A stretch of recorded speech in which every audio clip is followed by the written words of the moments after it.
Que bom estarmos mais uma vez na nossa Constante TV, no programa Raízes da Fé. Nós estamos estudando sobre a história da Igreja, nesse recorte histórico dos 3 primeiros séculos até o comecinho do 4º século, com o surgimento do imperador Constantino, importantíssimo para nós entendermos as diferenças, ou a principal diferença entre os 3 primeiros séculos e os demais, que é o fim da perseguição. Por falar em perseguição, eu começaria perguntando o que seria viver em um país em que a igreja é perseguida, em que os cristãos não podem exercer a sua fé e que são perseguidos, são mortos, têm seus bens expoliados pelo simples fato de serem cristãos. Nós temos esta realidade no mundo de hoje, no século XXI. Países da África, países do Oriente Médio, países de confissão religiosa muçulmana têm perseguido a igreja, queimado igrejas, prendido os cristãos, matado cristãos pelo simples fato do desejo deles de exercerem a fé com liberdade. Esta realidade da perseguição não é de hoje, vem de muito tempo. Esse é o nosso tema da semana, as primeiras perseguições à igreja e a igreja do 1º século. Nós ainda estamos na igreja do 1º século. Portanto, nós veremos esta semana as primeiras perseguições à igreja primitiva dentro do 1º século. Eu começo, portanto, falando das perseguições judaicas. As primeiras perseguições têm cor judaica. Atos dos Apóstolos, os Evangelhos, antes dele, nos apresentam esta primeira perseguição, este primeiro tipo e origem de perseguição à igreja e aos cristãos. Portanto, perseguições judaicas, depois nós veremos um outro tipo de perseguição ainda neste programa, ainda nesta semana. Muito bem, perseguições judaicas. Nós temos aqui as primeiras manifestações da perseguição à igreja, já nos Evangelhos, na pessoa de nosso Senhor Jesus Cristo, perseguido, acusado, preso e, humanamente falando, morto por conta das acusações, das perseguições judaicas. Embora os judeus não pudessem matar Jesus, porque só quem podia ter o poder da morte era o Império Romano, eles levaram Jesus ao julgamento e Roma, portanto, exerceu esse poder sobre a vida e a morte, como exercia na época. Mateus capítulo 26, de 1 a 4, diz: Quando Jesus acabou de proferir estas palavras, disse aos seus discípulos: Vocês sabem que daqui a 2 dias será celebrada a Páscoa e o Filho do Homem será entregue para ser crucificado. Então, os principais sacerdotes e os anciãos do povo se reuniram no palácio do sumo sacerdote, chamado Caifás, e deliberaram prender Jesus à traição e matá-lo. Primeira manifestação da perseguição começa com o Senhor da Igreja. Esta perseguição judaica prossegue em Atos dos Apóstolos, com os apóstolos Pedro e João, que são presos pelo Sinédrio por praticarem a fé cristã e pregarem o Evangelho. Atos capítulo 4, de 1 a 3, enquanto Pedro e João ainda falavam ao povo, chegaram os sacerdotes, o capitão do templo e os saduceus, ressentidos porque os apóstolos estavam ensinando o povo e anunciando em Jesus a ressurreição dentre os mortos. Prenderam Pedro e João e os recolheram ao cárcere até o dia seguinte, pois já era tarde. A perseguição continua agora com todos os apóstolos atingidos por ela. Atos capítulo 5, a partir do versículo 17, nós lemos o seguinte: levantando-se, porém, um sumo sacerdote e todos os que estavam com ele, isto é, o partido dos saduceus, ficaram com muita inveja, prenderam os apóstolos e os recolheram à prisão pública. Mas de noite, o anjo do Senhor abriu as portas da prisão e, levando-os para fora, lhes disse: vão ao templo e digam ao povo todas as palavras desta vida. Você está percebendo que o Império Romano não está perseguindo a igreja. Nesta época inicial, a perseguição é essencialmente, eminentemente judaica. Um outro exemplo da perseguição judaica à igreja primitiva, continuamos em Atos dos Apóstolos, agora no capítulo 7, é a prisão e a morte de Estevão. Estevão foi morto, como nós sabemos, por apedrejamento pelos judeus. Ao ouvirem isto, ficaram com um coração cheio de raiva e rangiam os dentes contra ele. E expulsando-o da cidade, o apedrejaram, mesmo que não pudessem fazer isso. Mas eles fizeram, mataram Estevão, o cristão, por apedrejamento. As testemunhas deixaram as capas deles aos pés de um jovem chamado Saulo. Atos dos Apóstolos continua mostrando a perseguição à igreja primitiva, esta perseguição de origem judaica. Agora, através do apóstolo dos fariseus, o apóstolo até então do Sinédrio, isto é, o enviado do Sinédrio para perseguir a igreja. Posteriormente, Paulo deixa de ser um apóstolo enviado do Sinédrio para ser um apóstolo de Jesus Cristo. Paulo, portanto, aliás, Saulo na época, né? O nome dele é Shaul, é o nome hebraico que vem da origem de Saul. Paulo é o nome romano dele. O fariseu Saulo persegue a igreja. Veja o que está escrito em Atos capítulo 8, versículo 3. Saulo, porém, queria destruir a igreja. Indo de casa em casa, arrastava homens e mulheres, lançando-os na prisão. Uma perseguição feroz que nós verificamos já em Atos com a vida de Paulo. Paulo, convertido agora, no capítulo 9, ele deixa, como nós sabemos, de ser perseguidor agora para ser perseguido. Paulo, já convertido, é perseguido pelos judeus que moravam em Damasco. Ele se converteu na estrada em direção a Damasco, como nós já falamos. Naquele momento, Deus chama Ananias para falar com Paulo. Paulo é orientado, esclarecido, é batizado e desde o começo Paulo começa a pregar o Evangelho. E agora ele deixa de ser perseguidor para ser perseguido pela mensagem que pregava. Veja Atos capítulo 23 a 25, 9, né? Atos 9, 23 a 25 diz assim: decorridos muitos dias, os judeus resolveram matar Saulo. Quem queria matar Saulo? Os judeus. Mas ele ficou sabendo do plano deles. Dia e noite guardavam também os portões da cidade para o matar.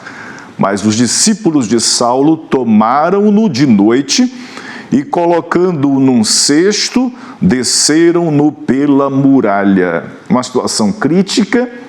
Paulo agora é perseguido pelos judeus, agora está do lado da igreja sendo perseguido. Paulo sofre em Atos capítulo 9, sofre tentativa de assassinato em Jerusalém. Paulo prega em Damasco, é perseguido, é levado para Jerusalém. Lá ele é apresentado aos apóstolos, Barnabé entra em cena estendendo a mão da comunhão, e os apóstolos, a princípio, com grande receio de Paulo, pensando que ele fosse alguém que estava mentindo para prender a igreja, os cristãos ali.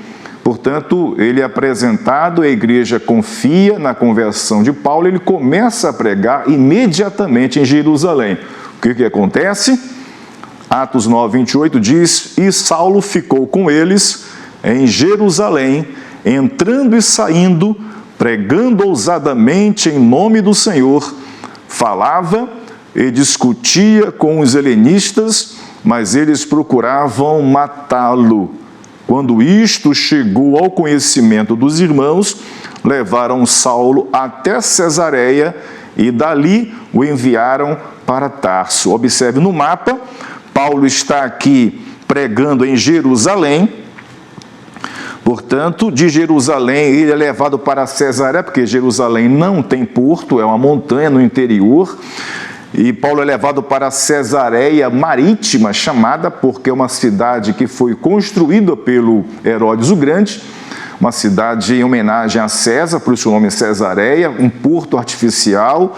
E dali eles encaminham Saulo, para não morrer na perseguição, para Tarso, aqui na Ásia Menor, sudeste da Ásia Menor, na região da Cilícia, que é a cidade natural, a cidade de nascimento do apóstolo Paulo. Aqui ele fica em torno de 8 a 10 anos. Só vamos ver Paulo novamente no final do capítulo 11 de Atos, quando Barnabé vai buscá-lo, como já vimos, para ajudar a discipular os convertidos da igreja de Antioquia da Síria, aqui.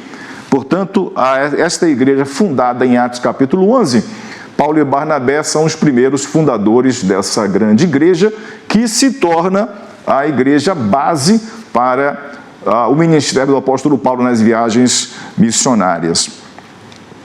Tiago é um outro exemplo de alguém que sofreu perseguição judaica, a primeira perseguição da igreja no primeiro século. Atos nos mostra isso. Atos capítulo 12, Tiago foi morto por Herodes e Pedro só não morreu porque foi libertado milagrosamente. Pedro seria o próximo.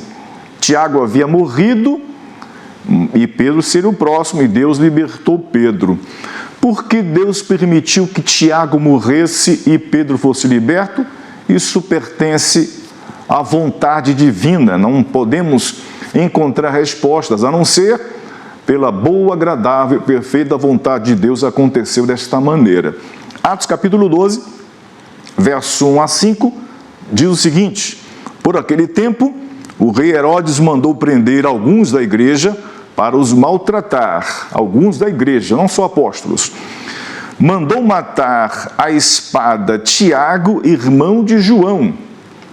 Vendo que isto agradava aos judeus, prosseguiu, mandando prender também Pedro, e eram os dias dos pães sem fermento. Depois de prendê-lo, lançou-o na prisão, entregando a 4 escoltas de 4 soldados cada uma para o guardarem. A intenção de Herodes era apresentá-lo ao povo depois da Páscoa, e assim Pedro era mantido na prisão, mas havia oração incessante a Deus por parte da igreja a favor dele. Observe, como a igreja, desde Cristo, começou a ser perseguida, não tinha tempo de paz.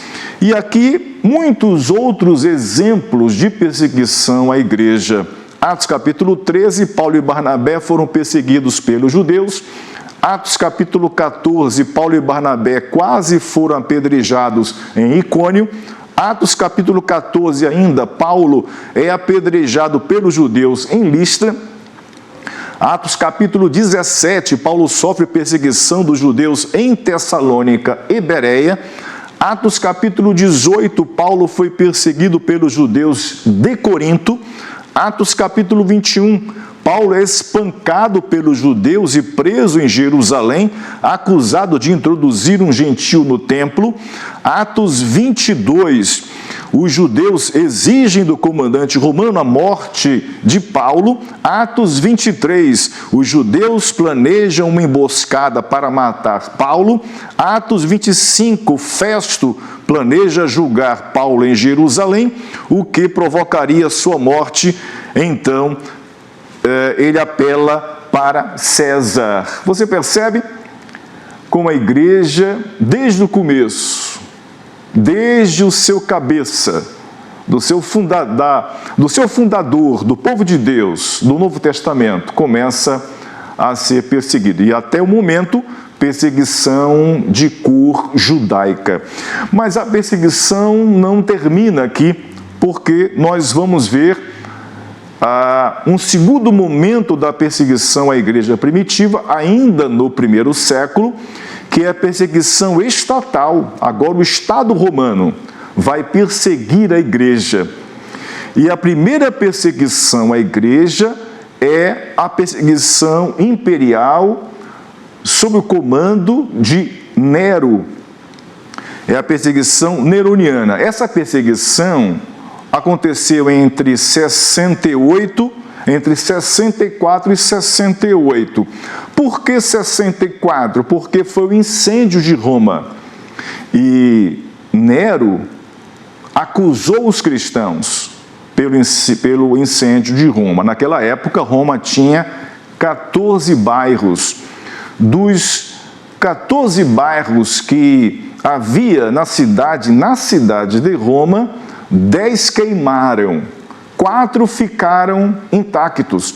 Desses 4 bairros que não queimaram, 2 deles eram habitados maciçamente por judeus e entre eles cristãos, porque, como já disse, nesta época o Império Romano não enxergava cristãos e judeus. Cristãos era uma ramificação do judaísmo, portanto, era tudo uma coisa só. Embora já nessa época o cristianismo começa a se desenvolver internamente e os judeus ortodoxos sabiam a diferença entre eles e os cristãos. Portanto, em 64, Roma pega fogo e Nero queria uma nova Roma e aproveitou, alguns dizem que ele que provocou o incêndio e, para a opinião pública, colocou a culpa na igreja, nos cristãos. Por que ela termina em 64, esta perseguição? Porque Nero morre em junho de 68, perdão. Por que ela termina em 68? Porque Nero morre em junho de 68. Então, vai entre 64, o incêndio de Roma, e 68, o ano da morte do imperador Nero.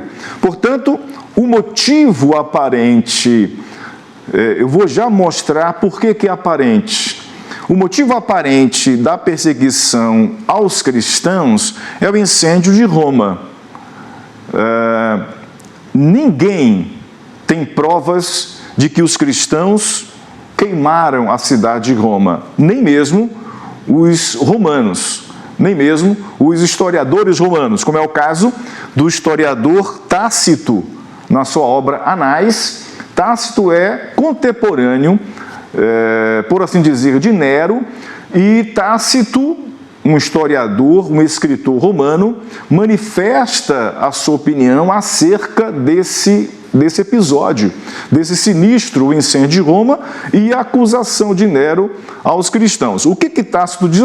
A tela está cheia, porque eu queria preservar esta citação de Tácito, que está nos Anais, capítulo 15, 44.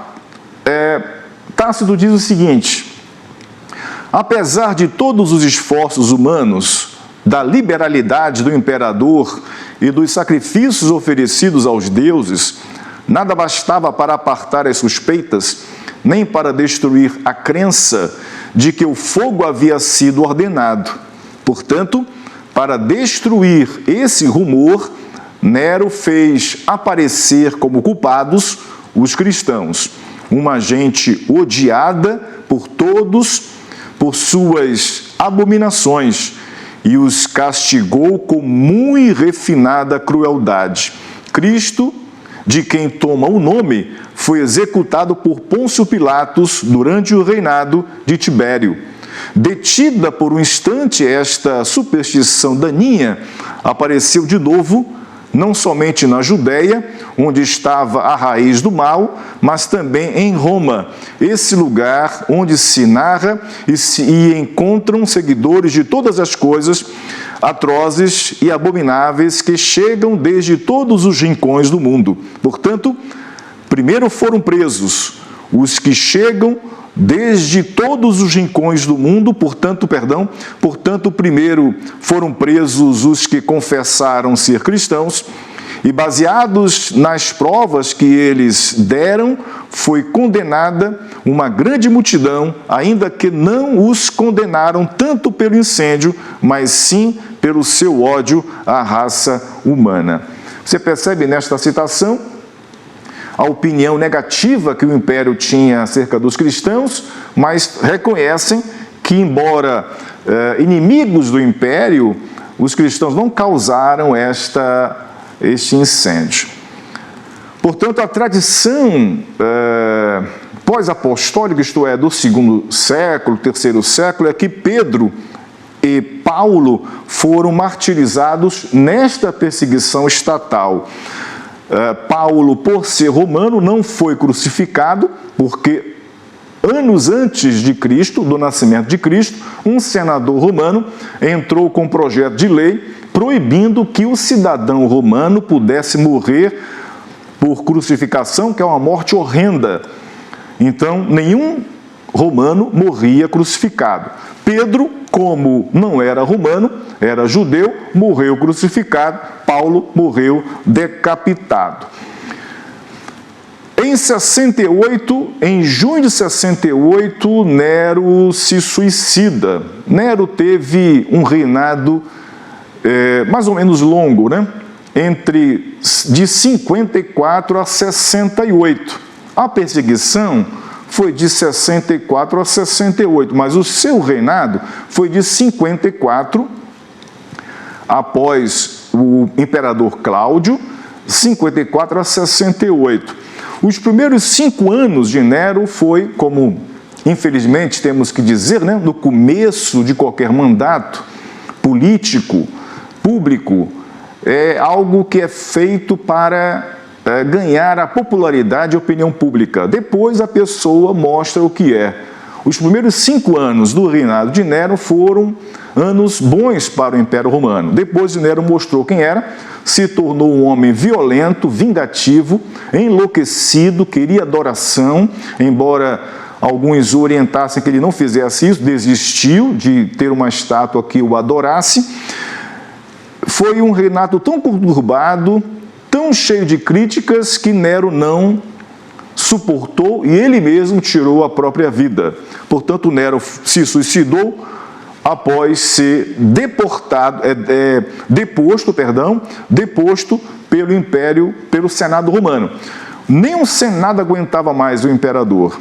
Então, ele foi deposto pelo Senado e, amargando nesse ocaso da sua vida, do seu reinado, ele tira a própria vida em junho de 68, fato que amainaram as perseguições. Em 69, o Império passa por um momento de instabilidade interna. Nesse mesmo ano, 69, nós temos 4 imperadores. No mesmo ano, o imperador Galba, meses. Otto, meses. Vitélio, meses. No final desse ano, Vespasiano, que era um general que estava comandando as tropas romanas em 66 a 70, naquela guerra judaico-romana, que culminou em 70 com a destruição de Jerusalém, estava ali o general romano Vespasiano, comandando esta guerra, a guerra chamada judaico-romana, uma guerra iniciada por nacionalistas judeus, provavelmente zelotes, que se revoltaram contra Roma e quiseram reproduzir a independência macabeia na época dos macabeus, naquela época. Portanto, eles se rebelaram e Roma abafou aquela revolta, levando Vespasiano com os exércitos, sitiaram Jerusalém e a guerra durou esse tempo, de 66 a 70. Durante esse tempo, em 69 ainda, mandaram chamar Vespasiano porque o cargo de imperador estava vago. Passou Galba, passou Otto, passou Vitélio e não temos imperador. O único provável para assumir como César era o general Vespasiano. Então ele vai para Roma, a cidade de Roma, para assumir o império e se torna César, o imperador. No lugar dele, portanto, na guerra, ele envia seu filho Tito, que se torna general, e é Tito que vai continuar a guerra judaico-romana de 69. No ano seguinte, ele termina a guerra destruindo Jerusalém e destruindo o templo de Jerusalém. Tito, em seguida, ele se torna imperador, mas para você perceber que este ano de 69, isto é, um ano depois da morte de Nero, o Império Romano estava passando por instabilidade política.